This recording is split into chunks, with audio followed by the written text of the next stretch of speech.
Salam world, I'm shorter than average girl from down under, and this is an unofficial video on my channel, but I just really needed to get this off my chest. So ever since the Arcane Season 2 hype died down, or even just after the finale, there has been a lot of hate towards the season. People have criticized the storytelling, the amount of music videos, and how it has shattered our feminist icons. Basically, people have called it inferior to Season 1. And look, criticism is fair game. And, we're all allowed to have our own opinions about the stuff. All the videos that I've watched criticizing Season 2 compare it to Season 1. But in doing so, I think it misses a key difference between the two seasons. They are different. And I know that sounds really stupid, putting it like that, but that's not how I mean it. From the temporal sequence to the screen time of our core characters and its themes, Season 2 shifts away from the original conception of Season 1 for the message. To create a coherent message throughout Arcane, Season 2 needed to shift its focus. And of course, that comes with risk, because essentially what you're doing is changing the bait, which hooked most of your fan base in Season 1. If the show was simply for fan service, then Season 2 would have been completely different, and quite honestly, not something that I would have really been interested in watching. For me, Season 2 stands out as something really new in the landscape of all modern stories, and so to me, I kind of see it as the superior season. Controversial, but that's just me. I still enjoyed Season 1, and without it, Season 2 would have made no sense. So, I would like to take the time in this video to explain how and why things shifted from Season 1 to Season 2, so that maybe we can appreciate the nuance in the entire show's storytelling, and how Season 2 didn't actually ruin the entire show.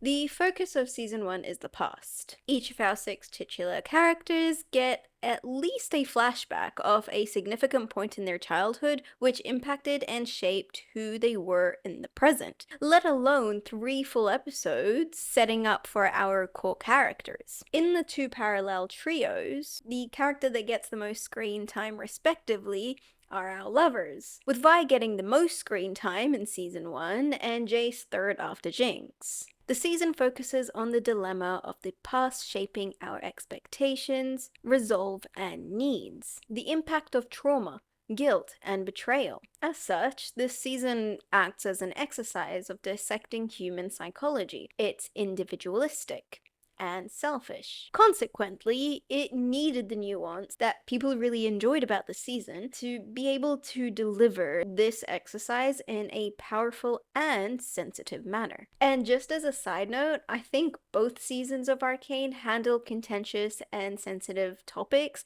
in a very mature and unoffensive way, without euphemizing them, which I really appreciate. But going back to Season 1, the things that it is praised for, and rightly so, is how it shows and not tells us what's happening, with the exception when tell highlights corruption and hypocrisy. Parallelisms are used to highlight the re-emergence of the past into a person's present, or comparing two competing characters with one another. How, no matter what we do, letting go isn't about forgetting, but moving on. Generally speaking, the nuance that people are referring to is actually obvious subtext. Things that everyone can see and connect to. And please don't think that I'm calling anyone dumb here. What I'm saying is that you didn't need to be a literary or artistic genius to get it, which is what made Season 1 more relatable to a larger audience. And speaking of relations, the core generational relationship explored in Season 1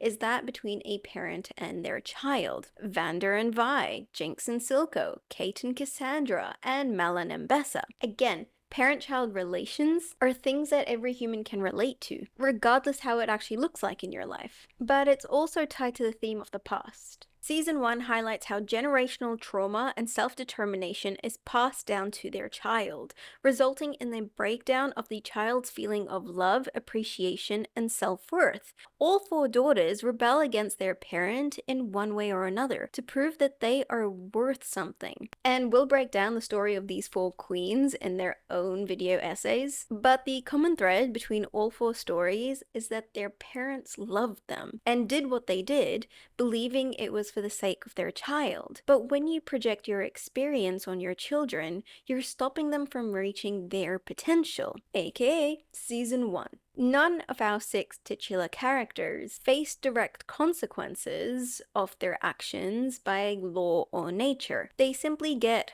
wake-up calls, which toy with their psyche. The older generation, however, face the music, reap the reward of the seeds that they had sowed. All in all, Season 1 was incredible in setting up the scene, building compelling characters, and authentic and relatable stories. But it's a self-centric season, with the exception of Echo and Civica, who are more holistic characters in Season 1. All the others acted out of a personal need. But that's not necessarily a bad thing. And because they were written so well, we got to go on that journey with them and deeply empathized with all the struggles they were going through. Absolutely incredible for 9 episodes. On the other hand, Season 2 focuses about the future. How do our actions and thoughts manifest? How do they affect and impact others? And do we have a moral or legal responsibility to be accountable for the ripple effect of what we do? Season 2 leaves the realm of individualism and gets our 6 MCs to face reality, the socio-political situation that they're really in, and the true state of the world. It's philosophical. It's deep, which also means that the character focus moves away from our 2 lovers to our free will arbiter, mad geniuses. Jinx rockets to the lead, getting the most screen time in Season 2, and Victor's screen time, though not much more from Season 1, has more of a presence in Season 2 due to Jace's plot. Season 2 targets the delicate psychology of religion and politics, which, if you haven't seen my V for Vendetta video essay, are both related and intertwined as manifestations of personal dignity. The reason why these themes are directly connected to Jinx and Victor, because they need to, or were taught to deal with their fate on their own, unlike the other 4 characters. With the exception of Vi, our other characters are guided into the future by a new old-gen, new-gen combo, mentorship. Where Season 1 focused on a parent-child dynamic, Season 2 builds mentor-mentee relationships, which encourage the potential to grow. Kate and Mbessa, Mal and LeBlanc, Echo and Heimerdinger, Jinx and Isha, for better or for worse. As for Jace, his relationship with Victor also manifests in that way due to the whole time travel shenanigans. But anyways, just like you'll never get parenting right, you'll also never get mentoring right. Sometimes you don't even know that you're a mentor till it's too late. But the reason for the shift in this old gen, new gen relationship style is because Season 2 is about building a future rather than processing the past. Episode 7 in Season 2, despite it almost feeling out of place, is rather important from the lens of showing the audience the most correct and the most incorrect way of dealing with personal potential and self-worth. And that is why AU Powder resonated with so many people. We saw what Jinx could have been when her potential was recognized, but a path wasn't forced onto her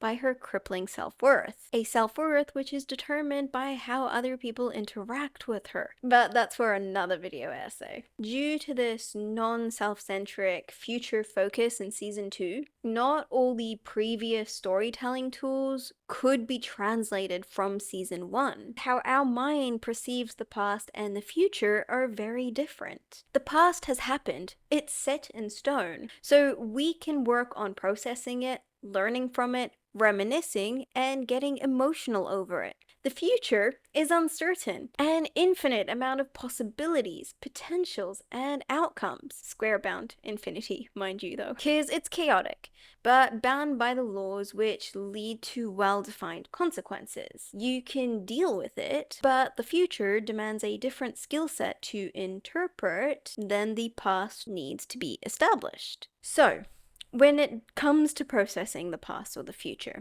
the past is a lot more tangible. We can retrospectively analyze it, draw similarities, patterns, and comparisons. These are the three key components to building parallels, which means that parallels can only work when we look back at something that's already happened. Now, season 2 isn't free from parallelisms, but most of these are connected to one specific character, Vi. Because in season 2, she is the character who can't move on from her past. Another big parallelism in season 2 is the finale. The J-Vic reveal, the Jinx Vi scene, Jace's notes, the view of Piltover from the Undercity, the Bridge of Progress, the Dear Friend song, and last but not least, the blimp.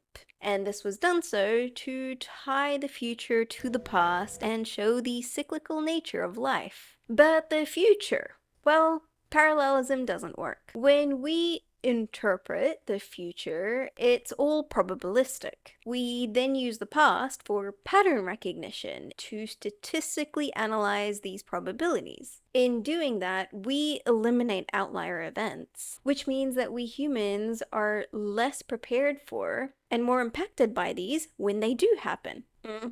Now, I like to separate my job from what I do on this channel, but for context, I work in predicting extreme events and their possible impacts. So in addition to studying the maths connected to my profession, I've also studied statistical probability and chaos theory, because at the end of the day, it's important for us to know how much we don't know. Prediction is helpful, but it's always wrong. Like, the statistic of a prediction being exactly right is less than it being random. But a close prediction or an over prediction means that we are better prepared for the impact, which could be something positive, but it can also be overkill, which is negative. So at the end of the day, future processing is all about mindset and balancing the possible outcomes for present decision making, which, guess what? Season 2 is all about. And because it's about decision making, balanced outcome, and mindset, montages revealing the inner thoughts and external actions of an individual are a perfect way of showcasing this, hence the significant increase in the music montages. Now, this is a tested formula from season 1. Remember Guns for Hire? This moment was when Silco's plan fell apart, dealing with Marcus slipping, Vi coming back, and Jinx gone because she was struggling with her past and unable to build him a hex weapon. There were just too many uncertainties for him to predict the path forward. So we see his internal turmoil and impulsive actions to reclaim some semblance of power and control back from the universe. And well, Guns for Hire was very effective. A dramatic scene which elevated storytelling in Arcane. So yeah, I like the musical sequences in season 2. Not only were the lyrics specific to the inner conflict of our characters, but the music type selected set the mood to help us understand the emotions driving these characters' decisions. Outside the music though, references, symbolism, personification, artistic detail, and Easter eggs were still used in season 2, or even more so than season 1. I mean, do I even have to mention that the entire season 2 intro was a bunch of literary references just mashed together to foreshadow the fates of all our main cast? And don't even get me started about the unique keyframes. But of course, with references and symbolism, only the people who get it will appreciate it. So for me, I got most of the literary and artistic references, but when it came to any of the LOL stuff, that was lost on me. Personification is connected to abstractness, so it's not always the easiest thing to pick up. And with artistic detail and Easter eggs, only those who pay attention will see them. These more complex elements of storytelling demand more from the audience, and a time skip is a very effective way to force your audience to switch on, because they know that there are many things that they have missed, so they're going to be looking out for any clues to patch up these holes. And the details they do pick up but don't make any sense of, they're gonna put in their back pocket for potential foreshadowing. The lack of significantly large time skip in season 2 and the slower pacing of Act 2 due to the diminished number of key characters, we kinda stopped looking. Perhaps the When Worlds Collide music video helped some people to see more of the Easter eggs of season 2 Act 2, but as I mentioned in the parallelism video, the entirety of season 2 mirrored the events of season 1, which meant that although the characters were engaging with uncertainty, we, the audience, were undergoing the process of predicting outcome based on past events, depending on pattern recognition. If the pattern wasn't recognized, then events would have felt random, chaotic, and impactful. And that's just life. Arcane does a really good job at capturing it without sugarcoating everything. So, from a storytelling bird's eye view, I don't think that season 2 ruined anything, least of all the characters. My emotions for some of the characters definitely changed. But again, it made sense in their particular story arcs, and I guess the time frame in which we were observing it. But because the time frames between the two seasons look different, we could have interpreted that as, season 2 did this to the character. Are there arcs that I didn't give a damn about in season 2? I don't really care about Mel. And season 1? Mel's backstory? I actually don't give a damn. I'm sorry. Yes. Do I wish that season 2 Act 3 had an additional episode in it? Also yes. But that's because I really loved it and wanted more lore. It's 100% fair to criticize and be frustrated about some of the decisions that were made and things that happened in season 2. But it doesn't mean that season 2 was a flawed season by any means. Art is art. Everyone will interpret it differently. Everyone's gonna have different feelings about it. But it doesn't mean that the artist did something wrong. So yeah, I've been itching listening to some of these season 2 analyses, and I just really needed to get a different perspective out there. But yeah, now I've got to go back to making my Medarda character analysis. So I'll catch you later.